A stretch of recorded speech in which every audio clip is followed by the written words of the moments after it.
NDA की बैठक को मुकेश सहनी ने बहिष्कार किया और यूपी से उन्हें भगा दिया गया। हमारे साथ राजद के प्रवक्ता हैं, उनसे बात करेंगे। जिस तरह से यूपी में मुकेश सहनी के साथ हुआ है, मुकेश सहनी ने प्रेस कॉन्फ्रेंस किया है और कहा है कि एनडीए में उनकी बात नहीं सुनी जाती है। एनडीए में बात नहीं सुनी जाती तब सत्ता से अलग हटिए। नीतीश कुमार की प्रशंसा और भारतीय जनता पार्टी के खिलाफ प्रतिकार कर रहे हैं। आप हट ना जाइए। किसके मंत्रिमंडल में आप मंत्री हो? एनडीए के मंत्रिमंडल में मंत्री हैं आप, तो हट जाइए। दोनों बात एक साथ कैसे हो सकती है? रीढ़ के हड्डियों में ताकत है, धमनियों में अगर ताकत है तो निकल करके बाहर जाइए। और फूलन देवी जो वीरांगना है, जिन्होंने प्रतिकार की राजनीति की है, जुल्मी के खिलाफ, अधिनायकवाद के खिलाफ, उस रास्ते पर चलने की कोशिश करिए। हिम्मत दिखाइए ना। विभाग के मंत्री भी बने रहिएगा, कहिएगा कि हम जो है प्रतिकार कर रहे हैं। ये दोनों बातें आप इवेंट बना कर करके अगर चीफ पॉपुलरिटी के लिए अगर कोई काम कर रहे हैं, ये चीफ पॉपुलरिटी है।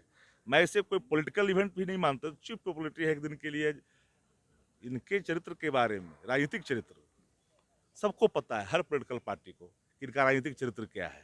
तो राजनीतिक चरित्र के संदर्भ में सबको पता है, इसलिए ना कम ही दिन का रिचार्ज किया गया है। 22 में खत्म न हो रहे हैं ये।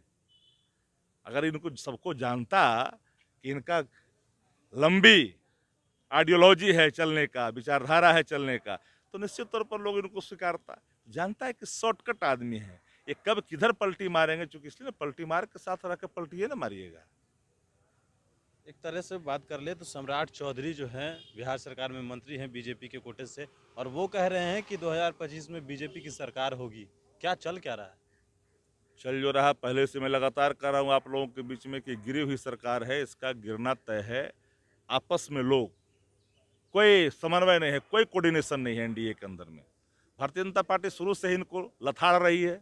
राजनीतिक कोड़ों का प्रहार जितना नीतीश कुमार के पीठ पर पड़ रहा है, उसके बावजूद भी नीतीश कुमार जी के आह तक नहीं निकलता है, क्योंकि अतिवादता सहन करना इनकी नियति बन गई है। जो सत्ता लोलुपता, चूंकि समय इनका जो शेष जीवन है, उसको किसी न किसी रूप में चाहते हैं कि हम सत्ता से चिपक करके काटते रहें। स्टेट अभ्यर्थी चाहे पिटाता रहे, नियोजित शिक्षक पिटाता रहे, जो भी आते हैं लोग अभ्यर्थी लोग पिटाते रहे। क्या फर्क पड़ता है नीतीश कुमार जी को? एक अन्य मार्ग में बैठ करके चैन की बंसी बजाना सत्ता के ये मतलब नहीं होता है। सत्ता का चरित्र होता है। सत्ता जन सरकार से जुड़े हुए सवालों को उन्नयन के लिए होता है, उसके सशक्तिकरण के लिए होता है, वुमेन एम्पावरमेंट के लिए होता है, पुअर एम्पावरमेंट के लिए होता है। एक अन्य मार्ग में बैठ करके चैन की बंसी बजाने के लिए सत्ता नहीं मिलती है, जो नीतीश कुमार जी कर रहे हैं। कहीं ऐसा भी तो नहीं हुआ है कि जीतन राम मांझी और मुकेश सहनी ने आरजेडी से बात करने की कोशिश की हो? आप तो बात समझ लीजिए। बिहार की राजनीति को अगर नज़दीक से देखते हैं, नीतीश कुमार एक ऐसे चतुर खिलाड़ी हैं जो लगातार अपने पूरे राजनीतिक जीवन में सिर्फ तोड़ और जोड़ की राजनीति पर अपने अस्तित्व को कायम रखा है। इनका चरित्र अमीबा का चरित्र है। बोटनी के अगर स्टूडेंट है तो जान लीजिए, अमीबा अपने देह का प्रत्याग करके नया स्वरूप धारण कर लेता है। तो उसी कैरेक्टर के लीडर हैं mister Nitish Kumar ji, honourable chief minister of Bihar जो हैं। इनके बारे में शुरू इतिहास उठा लीजिए ना।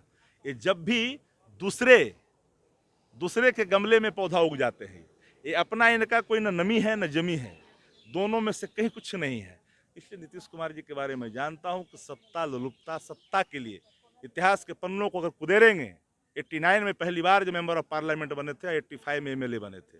इन्होंने दोबारा मध्यावधि चुनाव में इन सभी जितने भी अपराधी किस्म के लोग थे, बाढ़ के इलाके के लोग, जिसको राष्ट्रीय जनता दल की सरकार उन लोगों को बाहर का रास्ता दिखाया था, उन सब लोगों को गले लगा करके चुनाव जीतने वाला व्यक्ति का नाम नीतीश कुमार जी है।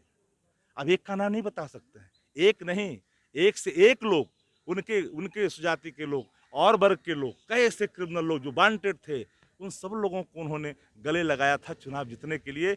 इसलिए अपराध से भी 2005 का देखिए ना, 2005 में सत्ता में आने के पहले किन किन महापुरुषों से इन्होंने विनती नहीं की। एक से एक लोग जो कहीं जेल में कैद थे, कहीं कोई और कैद थे, सब लोगों से इन्नत बिन्नत करते रहते हैं। और अभी तो ये सत्ता प्राप्त, सत्ता के लिए कुछ भी कर सकते हैं। इनके बारे में सत्ता और सिद्धांत, नीतीश कुमार जी का क्या सिद्धांत है बता दीजिए हमको। 3 तलाक पर कहाँ गया आइडियोलॉजी? कहाँ गया? 370 पर कहाँ गया आइडियोलॉजी? हमें कोई बता तो दे।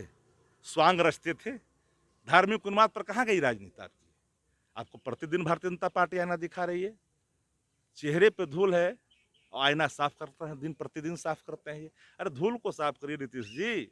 एक बार अपने आइडियोलॉजी को देखिए किस विचारधारा से आप आकर के किन किन विचारधाराओं से आपने कई बार समझौता किया है, और आप समझौतावादी नीति ही आपके इतिहास के पन्नों में लिखा जाएगा, क्योंकि आपने कभी आइडियोलॉजी के साथ राजनीति नहीं की। आप कहते हैं महात्मा गांधी के साथ सामाजिक पाप कर्म, सब पाप कर्म करते हैं। इनके इर्द गिर्द रहने वाले जितने अधिकारी भ्रष्टाचार की दलदल में प्रतिदिन सराबोर होते हैं। इनके मंत्री इन पर भ्रष्टाचार के आरोप लगाते हैं। इनके गठबंधन के एमएलए मंत्रियों पर मामूल लेकर के ट्रांसफर पोस्टिंग करने का आरोप लगाते हैं। अरे विपक्ष करता तो एक बात समझ में आती, हम तो करते रहते हैं, लेकिन अब तो इनके घर से ही सवाल खड़े हो रहे हैं। आप किसकी बात कर रहे हैं? आप किस चीज की बात करते हैं नीतीश जी? कौन सा विचारधारा, कौन सा आइडियोलॉजी? आप किस, हम तो लगातार कहते हैं कि नीतीश कुमार 302 के आरोपी रहे, सृजन के सूत्रधार रहे, बालिका गृह कांड के मुख्य संरक्षक हैं, बामन घोटालों के सरताज हैं, और भ्रष्टाचार के भी पितामह हैं। उस व्यक्ति का नाम नीतीश कुमार जी है। बहुत बहुत धन्यवाद। हमारे साथ थे राजद के प्रवक्ता शक्ति यादव। कई सवाल थे जो हमने इनसे जाने, और भी अपडेट्स देंगे इंफॉर्मेशन के साथ। नमस्कार।